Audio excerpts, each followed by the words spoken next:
Imagine waking up one morning with the unsettling realization that the loudest battles you have ever fought were not with the world, nor with the people who doubted you, but with yourself. The enemy wears your face. The battlefield is your mind. And every victory you thought you had claimed suddenly feels like a quiet defeat when you notice how many times you've sabotaged your own steps, how many opportunities you've let slip because some invisible hand pulled you back into the shadows. What if the greatest war of your life isn't against circumstance, society, or fate, but against the unseen currents within you? And what if this war never truly ends because the adversary is not outside, but stitched into the very fabric of your thoughts, your fears, your instincts? You may tell yourself stories of freedom, of agency, of choice. Yet, how often do your choices feel like echoes of something you didn't consciously will? How often do you speak words you regret, remain silent when you long to speak, cling to comfort when you know it cages you? If you are your own master, why do you feel like your own prisoner? This is the paradox that gnaws at the soul. You are both commander and captive, architect and saboteur. You reach for greatness, but build walls around your own hands. You crave intimacy, yet retreat into isolation.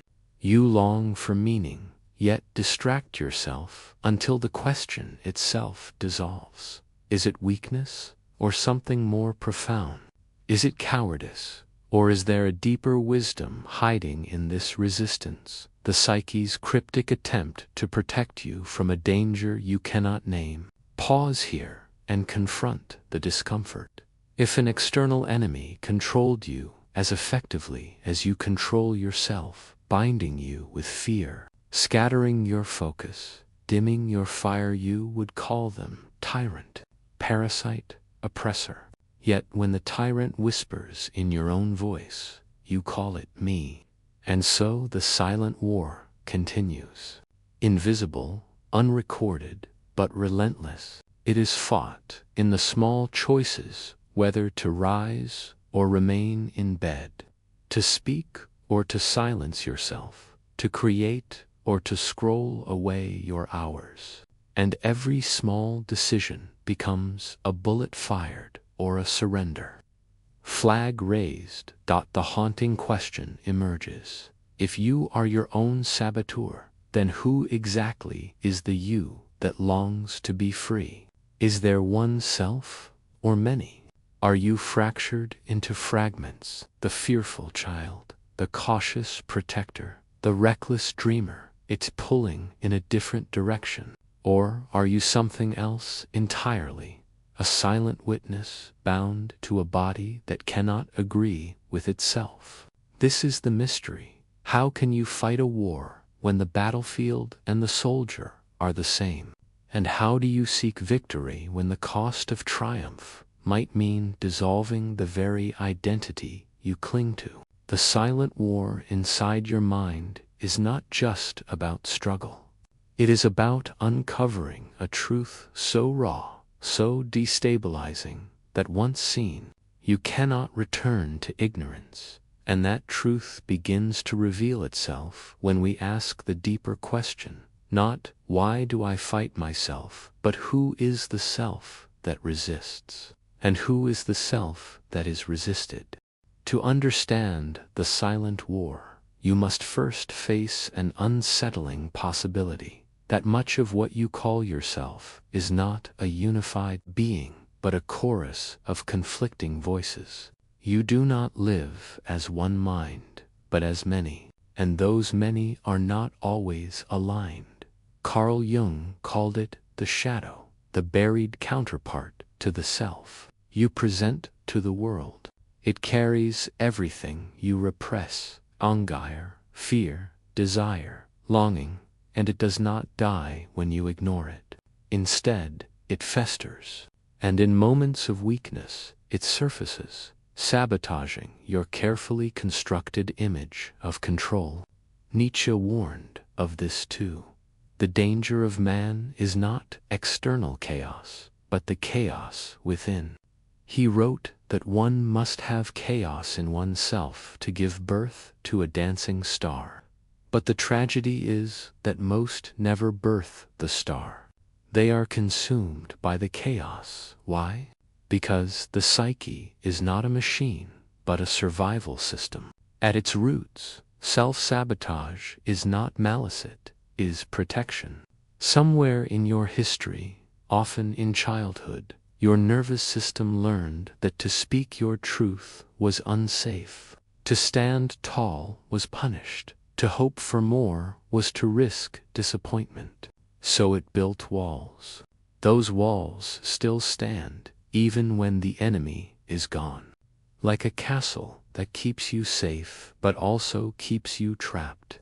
Your unconscious habits become prisons disguised as fortresses. Schopenhauer would say, the core of life is the will, blind, restless, insatiable. You are pulled by forces deeper than logic, forces that care little for your lofty goals. The will wants comfort, safety, repetition, even if it means your higher aspirations are strangled. Viktor Frankl, who endured the unspeakable in concentration camps, observed that when meaning is absent, survival instincts take over, and people betray even themselves. In the absence of a unifying purpose, self-destruction becomes the default rhythm. But here lies the greater problem. You believe the war is yours, to fight with sheer willpower.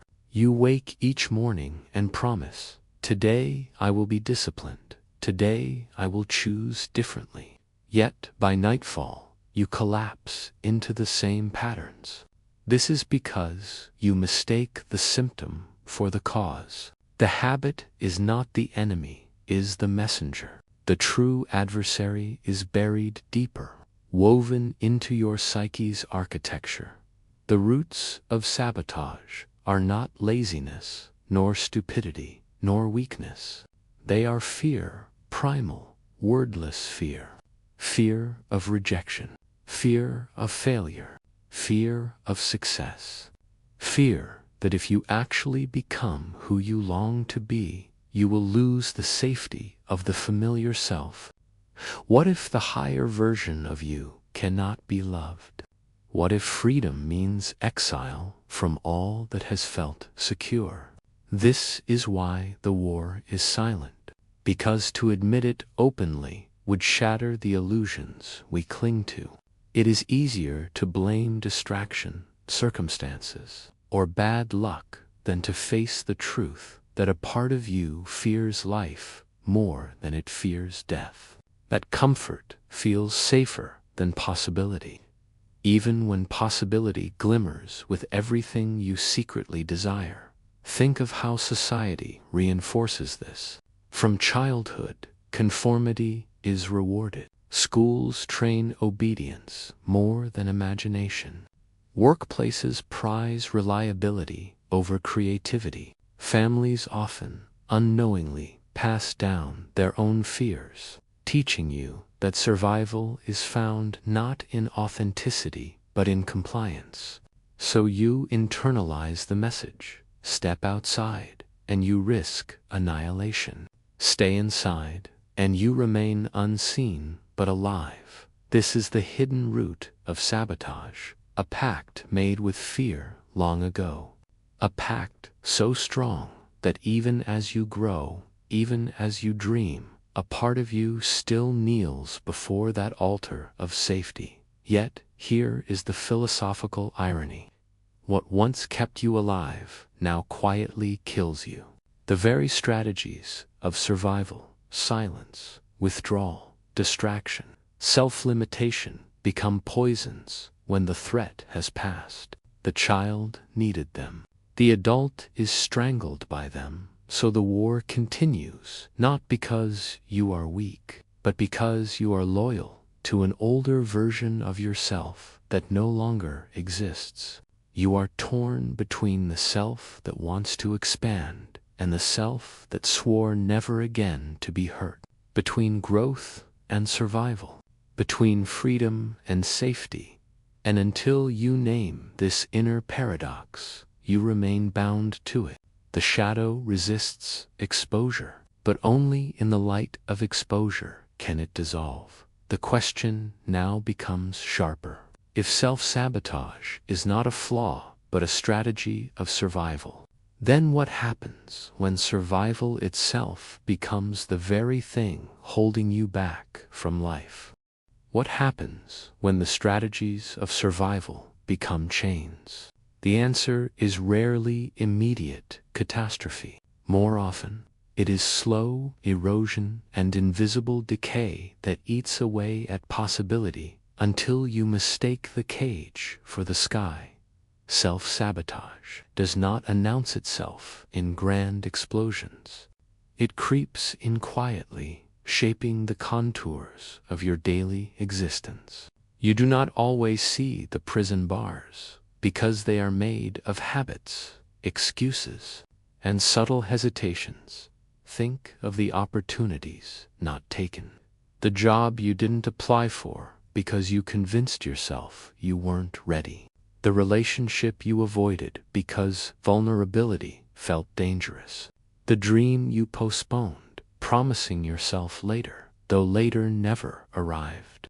Each moment seems small, but together they weave the architecture of an unlived life.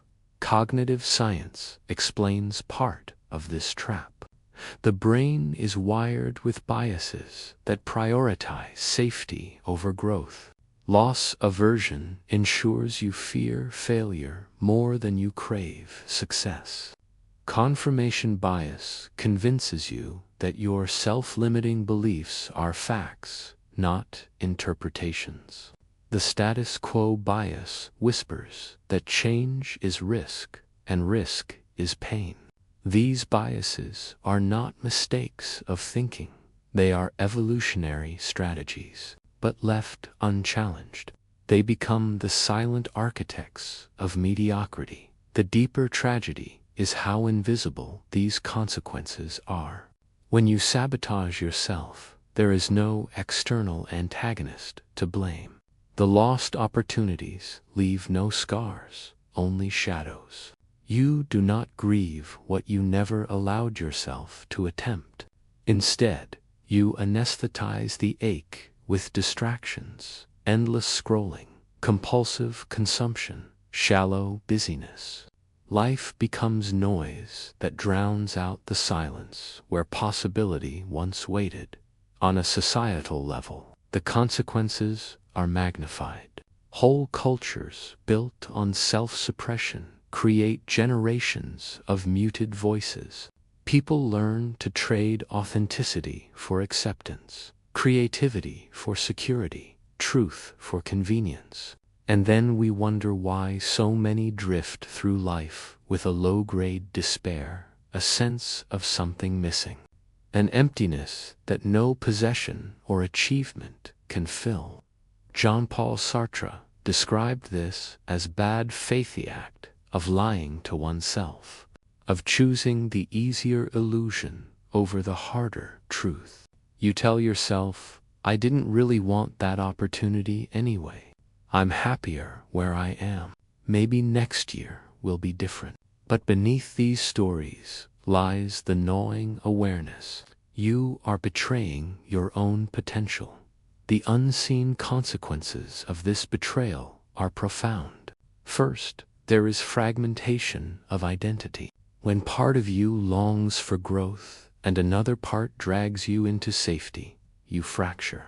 You begin to mistrust yourself. Promises to change feel hollow because you've broken them so many times. Eventually, cynicism replaces hope. You no longer expect transformation because the war feels unwinnable. Second, there is the withering of desire. Dreams are not immortal. They require nourishment.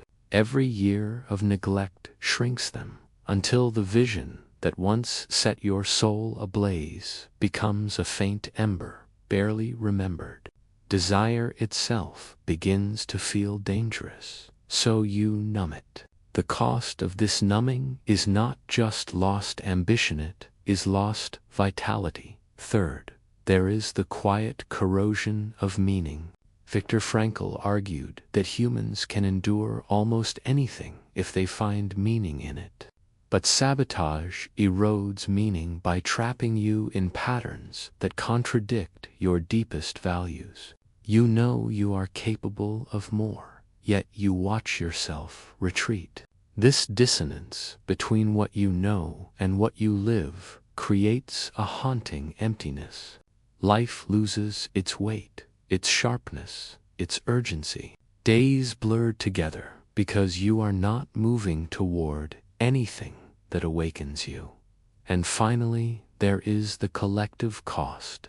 A society of self-sabotaging individuals is a society starved of courage, innovation, and truth.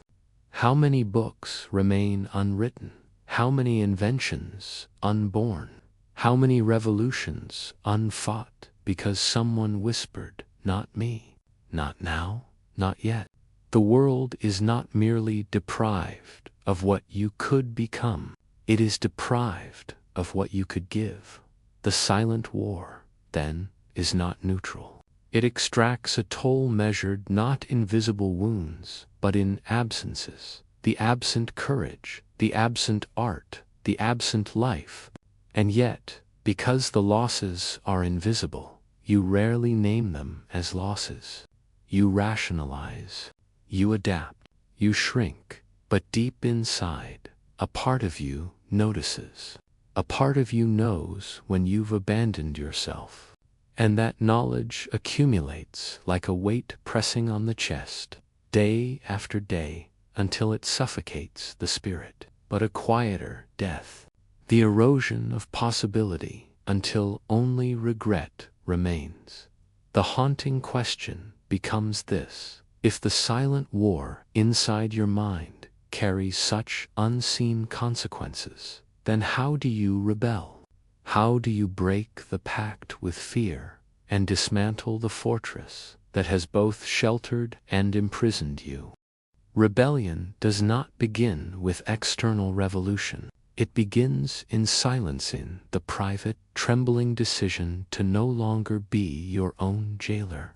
To break free from self-sabotage, you must do something far more radical than discipline or self-help routines. You must unmask yourself. The first act of rebellion is awareness, Jung wrote. Until you make the unconscious conscious, it will direct your life and you will call it fate. To rebel is to refuse the lie that your sabotage is fate. It is not destiny. It is conditioning. It is not weakness. It is a survival strategy that has outlived its purpose. By naming it, you weaken its grip. Begin with small acts of noticing. When you avoid a task, pause and ask, what am I afraid of losing if I succeed? When you procrastinate, whisper to yourself, what part of me is seeking safety by delay? Rebellion is not about instantly conquering these impulses, but exposing them to the light. Shadows dissolve when observed. The second act of rebellion is acceptance. This may sound paradoxical. How can you accept what you are trying to overthrow? Yet resistance often strengthens the enemy. If you wage war against your fear, you feed it with your energy. Acceptance means saying, yes, I am afraid. Yes, I hesitate. Yes, I sabotage. And yet, I choose differently. In this paradox, embracing the saboteur without obeying it to reclaim sovereignty, Nietzsche once challenged, become who you are. Notice the strangeness of that command. How can you become what you already are? Because most people never do. They live as masks, as echoes of expectations. To rebel is to strip away the layers of compliance and rediscover the self buried beneath. You do not invent yourself out of nothing. You uncover the self that fear taught you to hide. The third act of rebellion is to seek meaning, not comfort. Comfort is the language of the saboteur. Meaning is the language of the liberated self. Viktor Frankl survived by clinging to meaning, and in doing so, he demonstrated that freedom begins not with circumstance, but with perspective. Ask yourself, what is worth my suffering? For suffering is inevitable, but suffering in pursuit of meaning transforms. Suffering in avoidance of life corrodes. The fourth act of rebellion is creation. Self-sabotage thrives in stagnation. Rebellion thrives in action. Write the book, even if no one reads it. Speak the truth, even if your voice shakes. Take the step, even if it terrifies you. Every act of creation declares, I will not shrink to fit the cage of fear. And each act weakens the saboteur, because it proves that fear's predictions are not prophecies. They are illusions. History is full of rebels who embodied this truth. Consider Galileo, who faced exile for speaking reality. Consider Rosa Parks, whose single refusal ignited movements. Consider the countless unknown individuals who quietly chose authenticity over conformity. Their rebellion began not with armies, but with the refusal to betray themselves. So too, your rebellion begins not in grand gestures, but in the small, relentless choice to act in alignment with truth. But perhaps the most difficult act of rebellion is forgiveness. Forgiving yourself for years of surrender, for the opportunities wasted, the dreams delayed, the fears obeyed. Without forgiveness, rebellion turns into another form of self-violence. The war is not won by punishing yourself into change. It is won by laying down the whip and extending compassion to the parts of you that only ever wanted safety. To break free is not to destroy the saboteur, but to integrate it. To look into the shadow and say, I see you.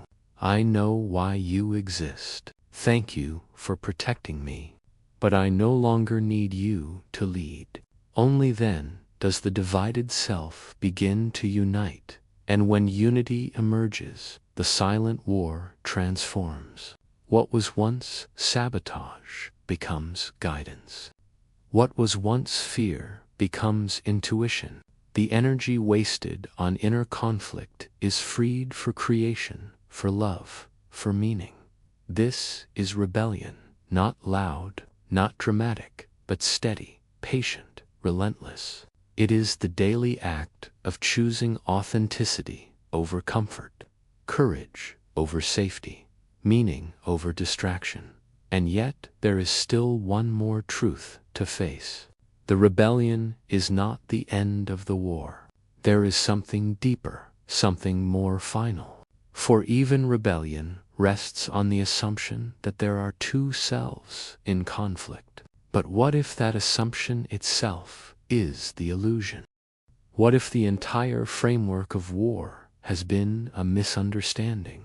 What if the battle you thought you were fighting was never between two selves, but between illusion and truth? The silent war feels real because you feel divided. One part longs to expand, the other pulls you back. One part whispers freedom, the other insists on safety. And yet if you look closely, both voices arise from the same place. They are not enemies, they are echoes. The saboteur is not a monster lurking in the depths of your psyche. It is the child who once trembled before punishment, the adolescent who once feared rejection, the adult who once carried shame too heavy to bear. Its strategies are crude, yes, avoidance, procrastination, withdrawal, but they were born of love, not malice. The saboteur is the frightened part of you that would rather see you small and alive than bold and destroyed. The ultimate truth is this: there was never a war inside your mind. There was only a call for reconciliation. The real victory does not come from crushing the saboteur, but from embracing it, from realizing that the self which limits you and the self which liberates you are not two entities locked in combat, but two aspects of the same being longing for unity. Integration, not annihilation, is the path to freedom. This realization shifts everything. Suddenly, procrastination is not laziness, but a signal: I am afraid. Perfectionism is not arrogance, but a plea: please don't let me be hurt. Fear is not sabotage, but devotion twisted into knots. When you see the saboteur in this light, compassion replaces contempt. You no longer fight yourself, you listen, and in listening, you discover something astonishing. The energy once wasted on self-division transforms into clarity, creativity, presence. You are no longer soldier and enemy. You are wholeness rediscovered. Philosophers and mystics have hinted at this for centuries. The Stoics taught that peace comes not from conquering externals, but from harmony within. Taoism speaks of yin and yang opposites, not as enemies, but as complements, each defining and sustaining the other. Even Jung's individuation was not about erasing the shadow, but integrating it into a larger, truer self. When you embrace the saboteur, you realize there was never a higher self waiting somewhere outside of you. There was only you, fragmented by fear, waiting to be made whole again. This is the paradigm shift. You are not at war with yourself. You are healing yourself, and from this healing flows a new kind of freedom. A freedom not from fear, but with fear. A freedom not from doubt, but with doubt. You are no longer hostage to the parts of you that once trembled, because you have given them a place at the table. You do not silence them, you assure them. You do not exile them, you integrate them. And in this unity, something profound awakens. The dreams you once abandoned do not feel impossible anymore. The meaning you once sought is no longer abstracted, pulses through your veins. You move forward, not because you have slain the enemy within, but because you have embraced the truth. There was never an enemy, only misunderstood parts of yourself. The silent war was an illusion. The silent reconciliation is reality. Imagine it waking, not with the dread of battle, but with the calm of wholeness. Imagine walking into your day not pulled apart by contradictions, but guided by a chorus that finally sings in harmony.